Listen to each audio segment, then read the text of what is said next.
Cafeína chegando e sim, hoje vamos trazer uma lista de fundos imobiliários de papel que estão, para muitos, uma pechincha e pagando rendimentos acima da Selic, meu querido Doni. Salve pessoal, pois é, os fundos de recebíveis, que são aqueles que investem em alguma dívida imobiliária em que o contrato está atrelado a um índice de inflação, como o IPCA, tiveram ótimos rendimentos em um passado recente. É que os juros altos e a inflação favorecem os dividendos desses fundos imobiliários.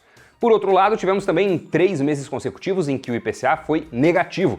A gente já falou sobre isso aqui e estamos falando novamente porque parece que o pessoal virou a cara para essa modalidade.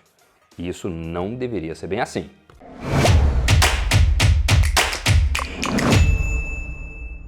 Exatamente, como essas cotas acabaram sendo penalizadas pela deflação, que aliás é temporária. Surgiram para os analistas oportunidades, então quem já investe pode aumentar a posição fazendo um preço médio melhor. Ou quem já estava de olho para entrar na jogada pode ser um gatilho. Tem muita carteira de fundos sendo negociada, inclusive abaixo do valor patrimonial, que é o que muitos consideram como preço justo. Se você que nos assiste é novo ou nova no assunto, quando um indexador de um título em que o fundo imobiliário investe sobe, a receita desse fundo também aumenta. E com isso, os dividendos ou rendimentos que são distribuídos aos cotistas também podem vir a crescer.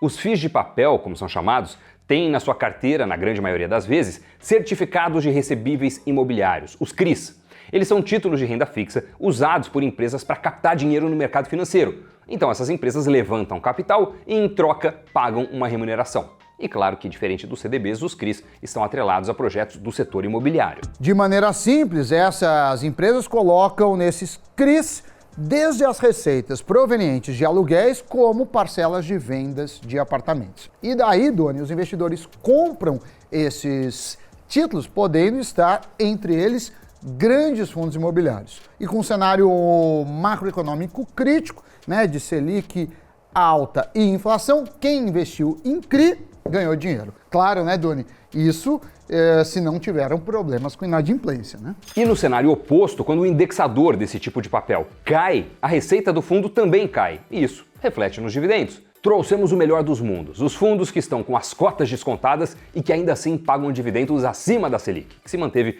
nos 13,75 no ano. Eu vou falar quais são os FIIs pelos tickers, já que pode ser que muitos de vocês só estejam nos ouvindo e não assistindo. Então, anote aí, lembrando que todos eles terminam com o final 11. Então é essa sigla que eu vou falar, mais o número 11, tá? HCTR, DEVA, HSAF, RECR, PLCR, BARI, FEXC, OUJP e VCJR.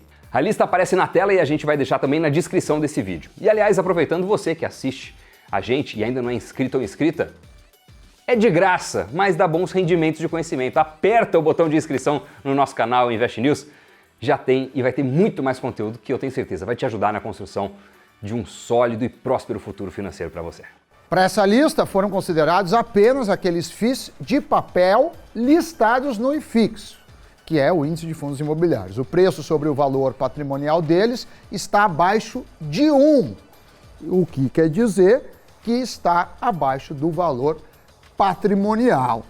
Para se ter uma ideia, o fundo Hectare, ou Hectare, que tem a sigla HCTR11, é negociado por 85% do valor patrimonial. Então, se você considerar o valor patrimonial como justo, como fazem vários analistas, ele tem um desconto de 15%. Vale dizer que nos últimos 12 meses, o fundo distribuiu um dividend yield de 14,27%. A cota do fundo gira em torno dos R$ 102. Ele paga rendimentos recorrentes e, analisando os últimos 2 anos, o valor pago por cota variou de R$ 1,10 a R$ 2,51. Nesse período, o maior yield mensal foi de 1,74%. Suponha que alguém tivesse investido R$10 mil nesse fundo. Com a oscilação das cotas, essa pessoa teria menos hoje, cerca de R$ 8.300. Mas se tivesse reinvestido os rendimentos, estaria com R$ 11.350. Não é uma maravilha, mas é uma valorização de 13,5% em 24 meses. Um rendimento razoável, principalmente considerando que muitas vezes a estratégia para quem investe em fundo imobiliário é a recorrência dos pagamentos para construir uma renda passiva. E além disso, foi melhor do que o desempenho de muito fundo imobiliário por aí. Mas esses números também reforçam a necessidade de diversificar e não colocar todas as fichas apenas em um fundo, né? Se fosse feita essa mesma simulação com o fundo RECR11, que é o quarto fundo mais descontado dessa lista, em 2 anos, um investidor que tivesse aportado R$10 mil teria visto seu capital aumentar para 12.717. Mas isso apenas se tivesse reinvestido os dividendos. Caso não, o valor de 10 mil teria ido para 9.588. Ou seja, Doni, R$412 a menos. A questão é que todos os fundos imobiliários da lista tiveram cotas descontadas e bons rendimentos, o que ajudou, né, aqueles que insistiram na modalidade. Agora, como em outubro a prévia do IPCA subiu, o que sinaliza que não teremos deflação, isso pode fazer aumentar os dividendos dos FIIs de recebíveis. No entanto, o repasse da correção nos dividendos não é automático. Então a deflação de setembro ainda vai ser contabilizada nos rendimentos de novembro. E esse IPCA positivo de outubro chega no fim de dezembro ou até mesmo em janeiro.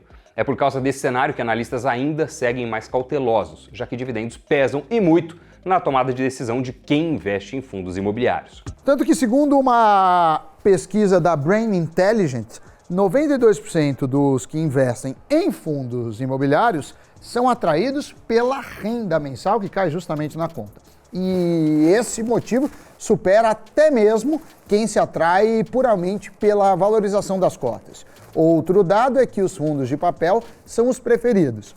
73% afirmaram que tem esse tipo de fundo na carteira.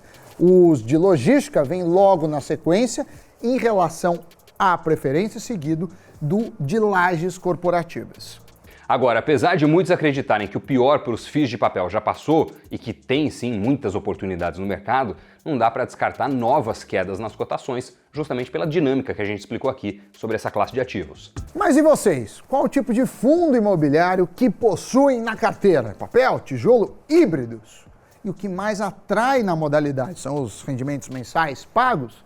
Deixe seus comentários aqui e, claro, siga o canal, ative as notificações e esmague o like enquanto vamos para o Giro de Notícias.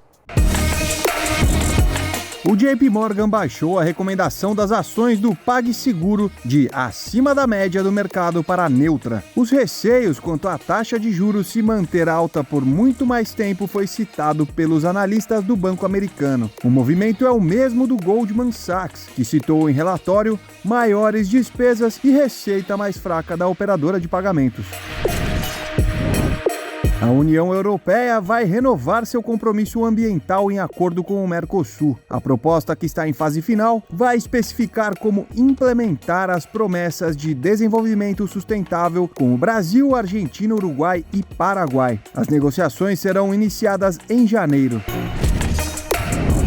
Unicórnio dos games, a startup brasileira Wildlife cortou 20% dos funcionários. O cenário econômico desafiador para o setor de tecnologia impulsionou as demissões. A produtora, conhecida pelos games para smartphones, tinha 1.100 funcionários. Só em outubro, as empresas de tech demitiram mais de 9.550 pessoas, segundo a consultoria Challenger Gray Christmas. Muito bem, notícias giradas. Muito obrigado a você que nos acompanhou até aqui neste Cafeína. Espero que você tenha gostado desse conteúdo. Valeu pelo like. Obrigado principalmente por se inscrever no nosso canal, o Invest News. Valeu, Sammy Boy. E a gente se encontra no próximo programa. Tchau, pessoal. Valeu. Tchau, tchau.